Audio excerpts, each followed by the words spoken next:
I'm back with another triggering topic, and today I want to talk about this recent season of The Ultimatum on Netflix. It's season 3. Now, I don't know if anyone has seen it or not, but I do think that it is a very good look into the psyche of men that choose to date biracial or racially ambiguous women, or essentially anyone that isn't fully black. And of course, I mean black men. But I'm going to show you guys a couple clips, and I'll be right back. Us breaking up in this experience will bring us back together stronger than ever. And then But that's only if I give you the answer that you want. You've given me the ultimatum. You're saying you're ready to get married, but if we are to take that step, how do you see yourself as my wife? it's kind of crazy how you say, how am I ready to be a wife? And I feel like we've gone through so much where I proved that I'm really here for you in all of our moments, and it's still a question. You've been there for me. It's gonna happen. I just don't think right now is just the right time. Think about it, like you just got started in marketing. Like how happy did you feel when you got that job? Really happy. Imagine we get married, you're just getting really started in this career, and then kids and stuff happen, and then now you have to maybe, take a back seat from that for a while. But it's not like I'm asking you to get me pregnant or have kids right now. I don't know, Chanel, they say marriage is the biggest decision of your life. So I don't feel like I'm in a rush. And when do you know the right time? You're very quirky and outgoing. So to see you giving that same energy to someone else is going to be weird for me. I don't think you'll get jealous. Why not? I don't know. You always pretend like you don't care. It's like, I'm whatever. not pretending half the time. Are you Oh, white girl before? Yeah. Okay. Like dating one? Yeah, like dating. No. What you think of that? I mean, you said being one. I did dated, bro. I mean, I had situations with a couple, but I ain't never dated Yeah, nobody. me neither. So I'm kind of curious. I feel like Sandy, she has that fiery side. For sure. My dance opportunity to be with a white girl with strings attached. You know what I'm saying? You know what I'm saying? Or is cool as hell too. Mhm. So that's what I'm used to dating is mixed girls. Shit. And she's black and Spanish, so I'm I want to explore that too. But she's the safe option, you know what I'm saying? It's a dilemma right now. Fire in her eyes, and guarantee passionate sex, not in question. So it's trouble, trouble all around. You think we have cute kids? I think well. For sure. You're trouble, bro. I can't. What would you say? Sexy as hell. You don't think? Yeah. Cute ass mixed kids. JR is spicy. Now, the bigger black man that was there interested in the YT woman that was talking about having beautiful mixed kids, his name is JR, and apparently his biracial girlfriend isn't good enough to marry or exotic enough to make those beautiful mixed babies. You see, he was hyper focused on having intercourse with the YT woman and mixed babies. And, I found it very interesting, to say the least, that he already has a girlfriend that is racially ambiguous, and that still isn't enough.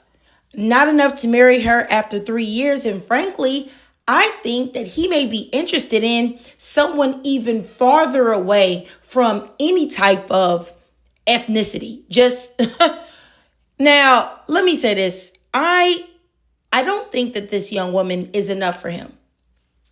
And, the whole story is not over yet, but just the vibes I get right now is that even though she's 32 years old and she's ready to settle down and she's ready to have children, and once you're in your 30s, you do have a little bit of a time crunch, but he's also admitted that, in the series that she's calm and chill, and that still, all of that was not enough for him to want to marry her and not waste her time and not put her in a position where she felt so like they were never going to get married that she wanted to bring him on a show called The Ultimatum.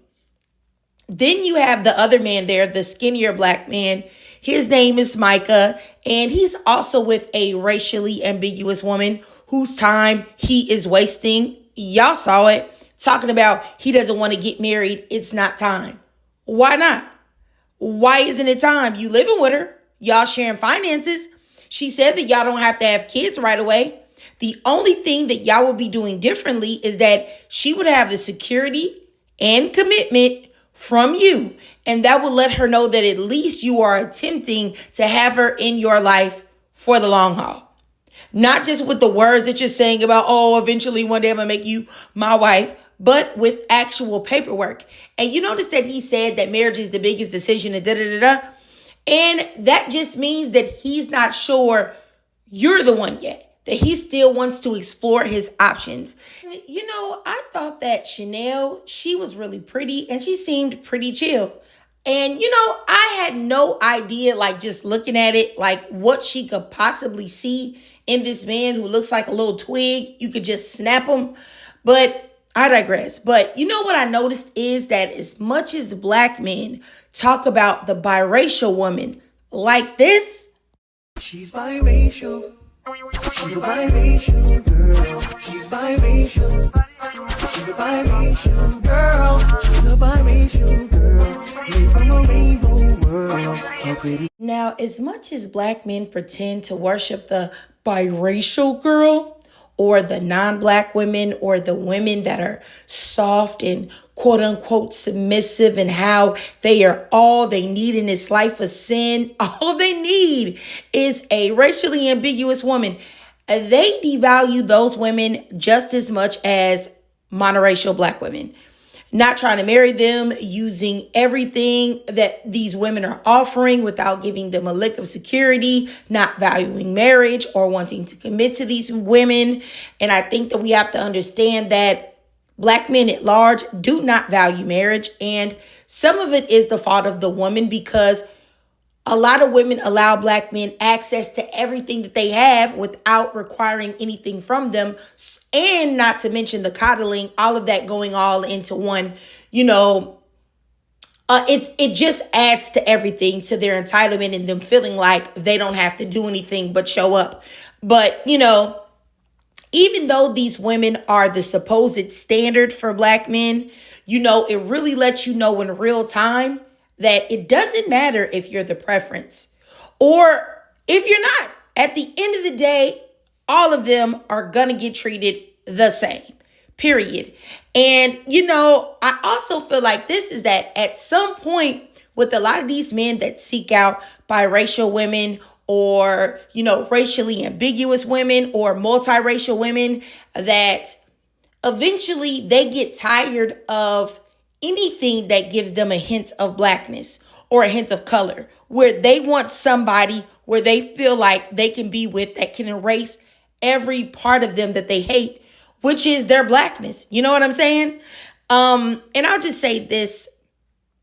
At the end of the day, men like this are looking for a woman to pour into them and give them every piece of themselves with no guarantee or even a hint from that man that they're going to stick around. Now, as I said earlier, I believe that these women have a part to play in, you know, feeling like they needed to give an ultimatum, because I said earlier, they're living with them. They're doing everything that a wife does. Why would you expect these men to marry you or feel rushed to do so when you've given them everything in advance? You held nothing back, nothing at all. So why wouldn't these men get complacent and say, oh, whenever, or maybe I will, maybe I won't. I don't know. Maybe there's someone out there that's better. And, you know, I also think that it's notable to see a black man, you know, fetishize biracial and non-black women and speak repeatedly on the fact that those are the type of women that he dates, as if that's a flex. Like, I really wonder why that is, because there's something mentally off there, because I don't know any other group of men that relish in the fact that they are not looking for women that look like them. They actively don't like the way they look, so they want to get with someone that doesn't look like them, so that when they have children, those women can erase the traits in them that they hate, which is their blackness. You know what I'm saying? It's real crazy. Like I really don't understand it, because, you know, JR, the guy with the braids, he looks very black. I not racially ambiguous at all, but prefers to associate with, date, interested in people that don't look like that. And that is self-hatred. It's just that simple. These men hate their very blackness and wish to erase it from their lineage. And, I asked this question a million and one times, and a lot of women give me their different thoughts about it, but I still feel like I don't have an answer that soothes my soul, And what I mean is that why is it that black men have been so successfully buck-broken and brainwashed to hate themselves and their reflections, and then they are proud of it and not even ashamed of it and don't want to keep that on the low or under wraps, Like they're very proud to say, hey, these other races of women are better than my own. These other races of women look better. I like their hair. I want mixed babies. I don't want them to look like me. I want these light-skinned girls. I want these light-skinned boys. That is all insane. Like when you think about it, like all you do is show the world that yes, indeed, you are less than, and you understand that and you realize that, which is why you want to erase you from the world moving forward. That's literally insane, but yet these same men want to be looked at as leaders or somebody to look up to and to trust. Like, why would I trust you? You don't even trust yourself. You don't even like yourself. It's insane, and it's really embarrassing. Like, the way they are not embarrassed to think that the muting of what makes them is, what is attractive in a woman that they want to procreate with. That's really, like I said, it's nuts to me. But, I think we've all seen and heard a million different black men talk about muting their blackness, erasing their blackness, diluting their blackness. We've heard it a million different times.